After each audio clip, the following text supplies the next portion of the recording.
Hello दोस्तों, chemistry की class number 2 में आपका स्वागत है। तो आज का पहला क्वेश्चन है कि नल को अधिक चौड़ा खोलने पर जल का प्रवाह अपनी उर्मिहीन गति क्यों छोड़ देता है, यानी कि स्मूथनेस क्यों छोड़ देता है। यानी कि हमको ये सवाल समझने से पहले हम हम कुछ कॉन्सेप्ट समझते हैं, फिर आपको ये सवाल समझ में आएगा। देखो, इसके इसके 3 टर्मिनोलॉजी आपको समझना बहुत जरूरी है। पहली टर्मिनोलॉजी हम बताते हैं आपको। सबसे पहले आपको समझना चाहिए धारा रेखीय प्रवाह क्या होता है। क्या? धारा रेखीय प्रवाह क्या होता है, पहली चीज। ठीक। और दूसरा कॉन्सेप्ट आपको समझना चाहिए कि क्रांतिक वेग क्या होता है।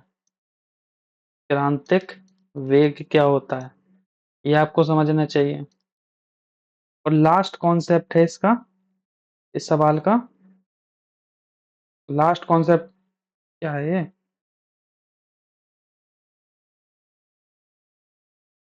सॉरी।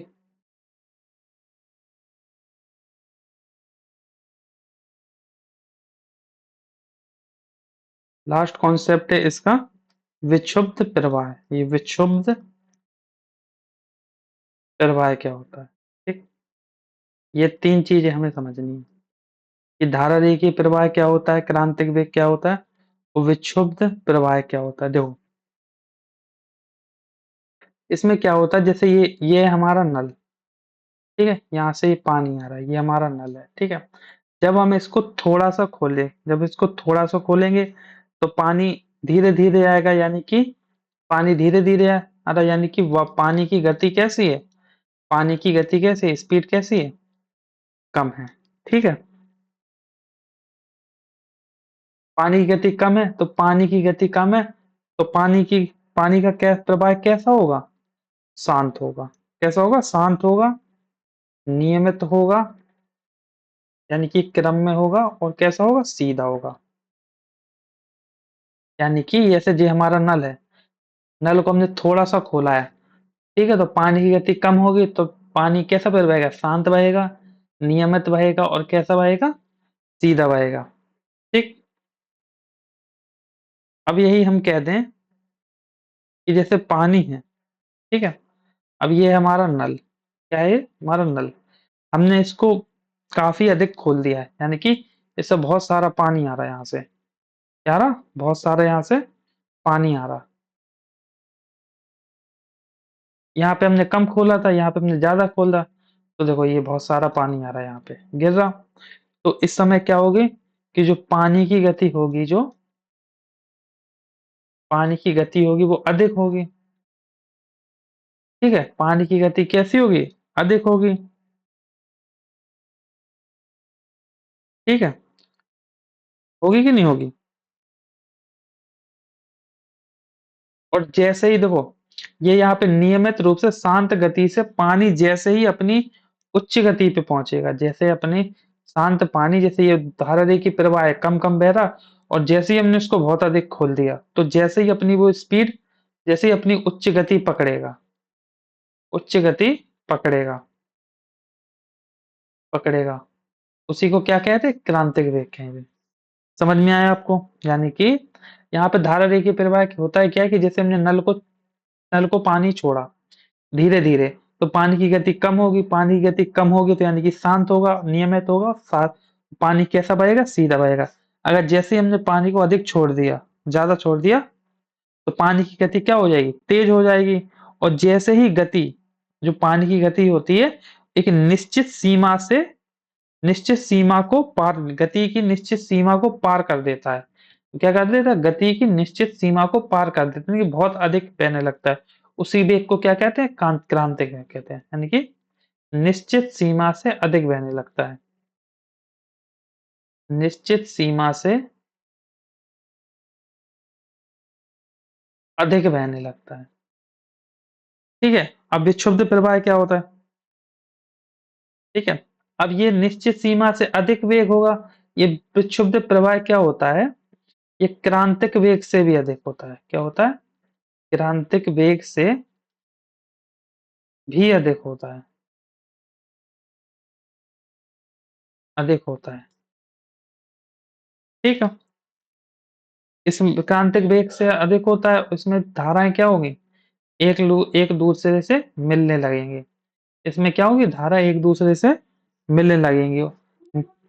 मिलने लगेगी तो कैसी हो जाएंगी, टेढ़ी मेढ़ी हो जाएंगी धाराएं। कैसी हो जाएंगी, टेढ़ी मेढ़ी हो जाएंगी। और इसी टेढ़ी मेढ़ी हो जाएंगी, टेढ़ी मेढ़ी जैसी धारा हुई, तो इसी प्रवाह को क्या कहेंगे, विक्षुब्ध प्रवाह कहेंगे। क्या कहेंगे, विक्षुब्ध प्रवाह।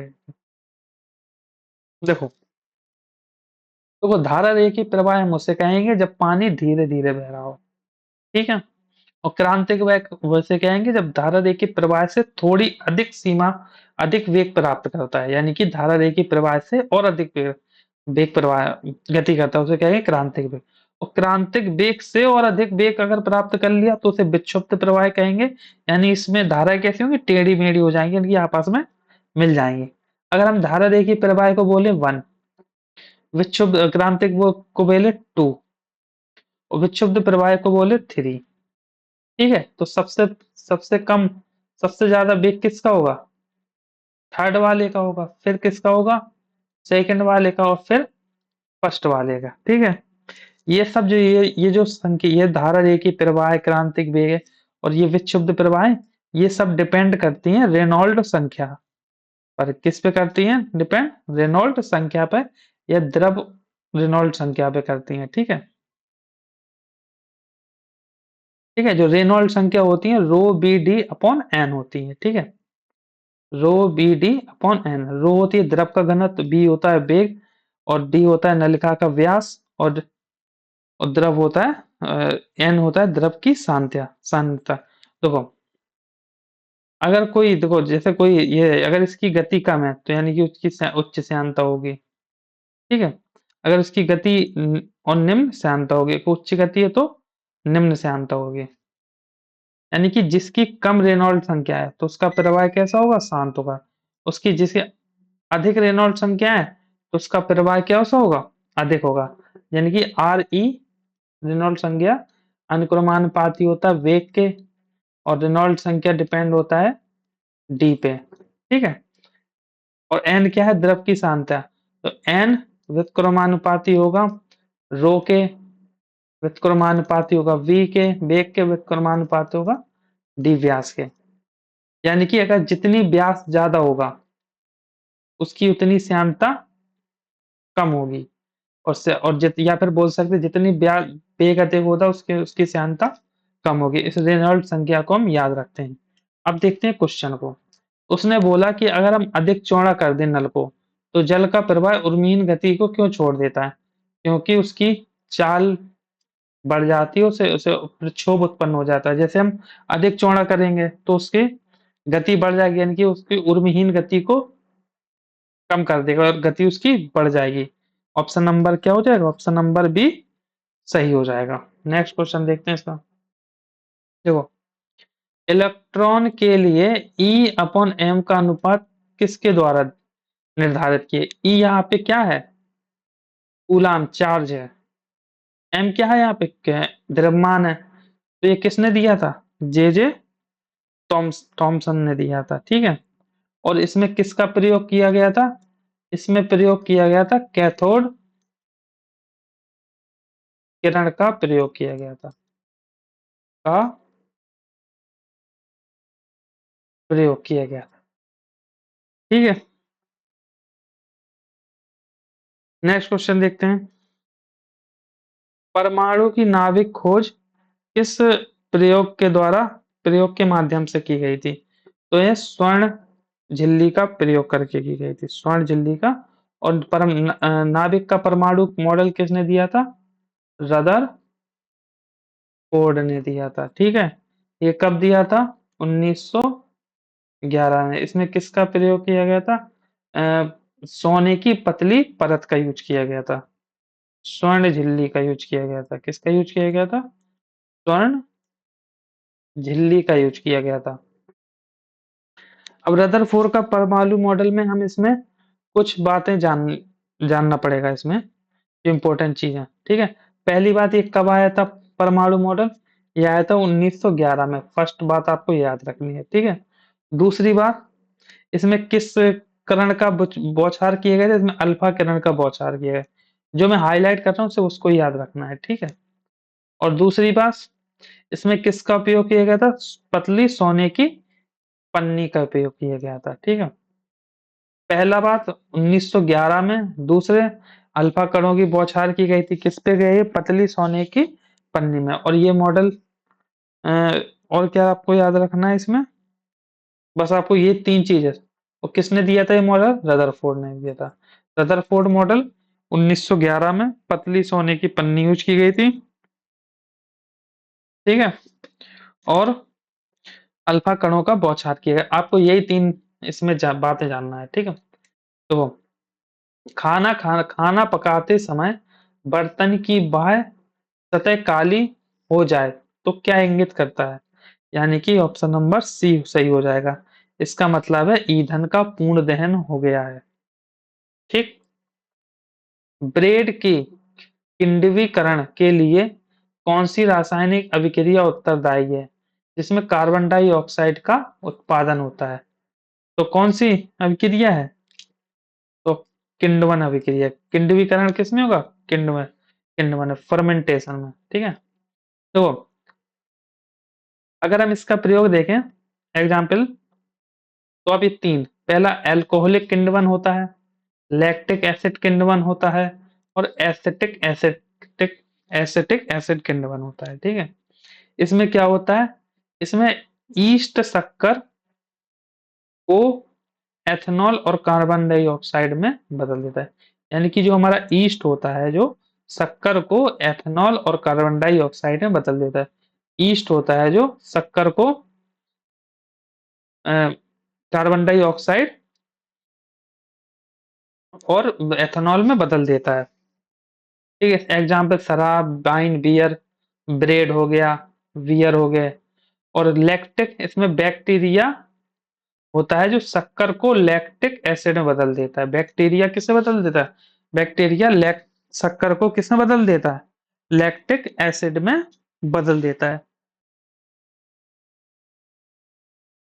ठीक। अब जैसे ये हमारा जीवाणु, ठीक है, ये हमारा जीवाणु और ये शक्कर, ठीक है। तो लैक्टिक एसिड दही, पनीर, मांसपेशियों में ऐंठन किसके वजह से होता है? लैक्टिक एसिड की वजह से होता है, ठीक है। और नेक्स्ट, एसिटिक एसिड किण्वन, इसमें क्या होता है? जो बैक्टीरिया होता है एथेनॉल को एसिटिक एसिड में यानी कि सिरका में बदल देता है। एथेनॉल है, किसमें बदल? सिरका में बदल गया, ठीक है। ये आपको याद रखना है, इसमें यही होता था। कार्बन डाइऑक्साइड भी उत्पादन होता है, तो किसमें होता है? किण्वन फर्मेंटेशन। अगर किण्वन फर्मेंटेशन में पूछे किसमें के, तो क्या बताओगे? एल्कोहलिक किण्वन में, ठीक है। नेक्स्ट क्वेश्चन देखते हैं इसका।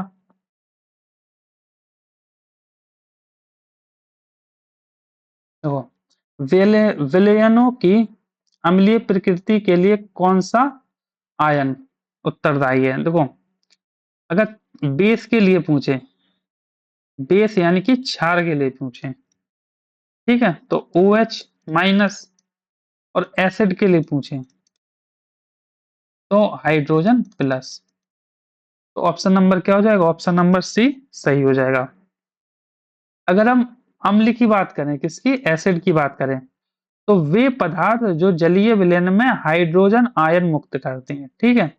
ये स्वाद में खट्टे होते हैं, ये नीले लिटमस को कैसा कर देते हैं? लाल कर देते हैं। इनका पीएच 0 से 7 होता है। एग्जाम्पल, नींबू का रस, सिरका, बैटरी का अम्ल और पेट का अम्ल।